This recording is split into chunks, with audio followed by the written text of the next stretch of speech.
The fifth type of question that you can expect from TOEFL test is drawing conclusions, and this is about what can be inferred about the topic or the matter or some problem that is stated in the text.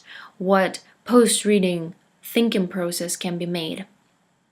So I'll give you 10 seconds, 10-15 seconds to read the passage.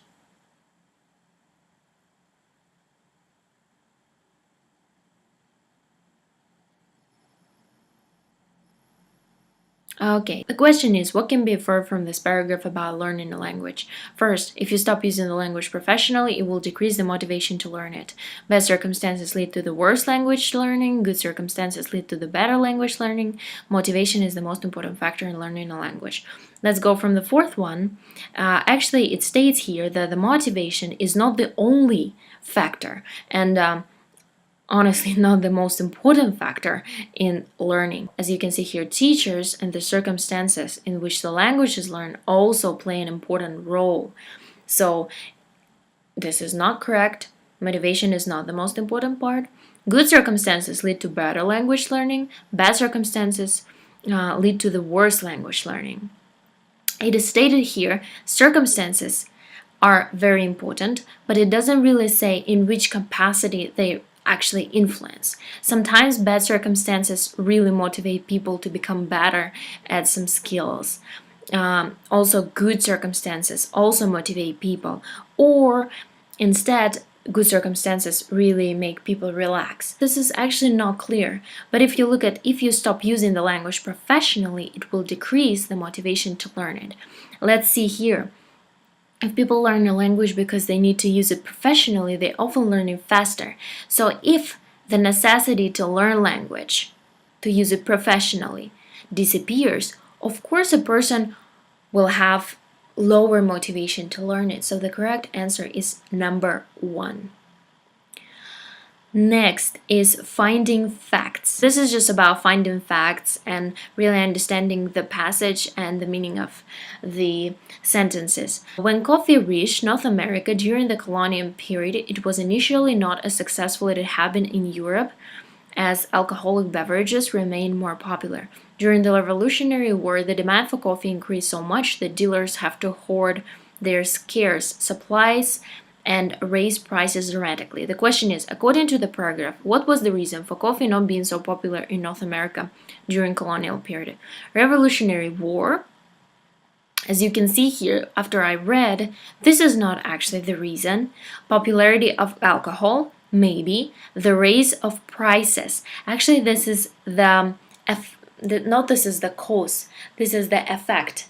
And this just the circumstances that moved people to raise the prices. And this is not why it was not popular and successful. The reason is different. The raise of prices is not correct. Bad quality of coffee. Nothing is stated about the quality of coffee in this passage. So the correct answer is popularity of alcohol, as you can see here, as it had been in Europe, as alcoholic beverages remained more popular. So in this kind of questions, you just find the right answer. Just find the fact. Next type of question is understanding the meaning of the sentence. What they do in this type of questions is just paraphrase it, but the meaning stays the same. So let's see the example. Coffee was introduced to Brazil in 1727, although its cultivation didn't gather momentum until independence in 1822. So the question is, which of the sentences below best expresses the essential information in the highlighted sentence in the passage?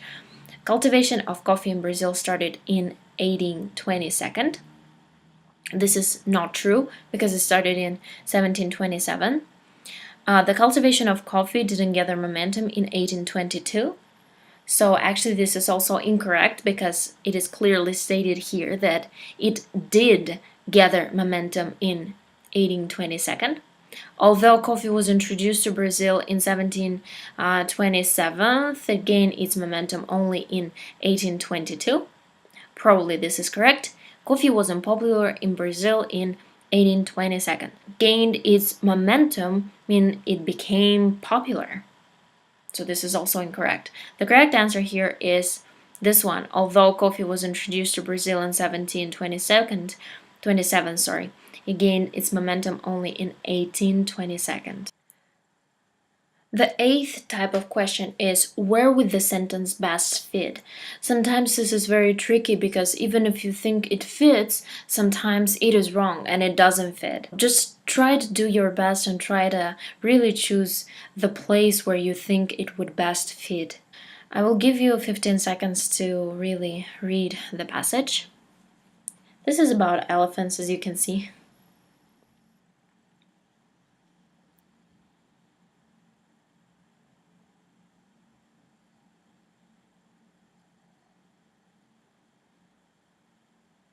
Okay, so where would the sentence best fit? Some evidence suggests that African bush elephants and African forest elephants are separate species. We need to find something which has African bush elephants, African forest elephants. Maybe this is some different, a little bit different species. We should find the sentence that before talked about species, something like this. What you want to do in this type of question is just try to read. For example, you put the sentence in the beginning, in number 1. So some evidence suggests that African bush elephants and African forest elephants are separate species. Elephants are large mammals of the family. It really doesn't fit. It doesn't even, sounds good. Let's say second one. Traditionally, 2 species are recognized, the African elephant and the Asian elephant. Some evidence suggests that African bush elephant and African forest elephants are separate species. Other families of the other, including mammoths and mastodons, are now extinct. Maybe this is correct. One of the biggest threats to elephant population is the ivory trade, as the animals are poached for their ivory tusks. Some evidence suggests that African bush elephants and African forest elephants are separate species. Sounds really strange to me. And the fourth, other threats to wild elephants include habitat destruction and conflicts with local people. So it really doesn't fit here because this is about destruction, conflicts, threats, but here it's really talking about species. The best fit for it is number 2. Traditionally, 2 species are recognized, the African elephant and the Asian elephant. The final type of question is complete the summary by selecting the 3 answer choices that express the most important idea in the passage. When you come to this kind of questions, and you will be by that time familiar with the whole text, first what you need to do is read the answer choices. Actually, usually they will give you a sentence that will be like the beginning and one of them just introduction to the passage. It is not really important, so just go straight to answer choices. You don't even need to read the question. You already know what you need to do. Go to answer choices, read them carefully.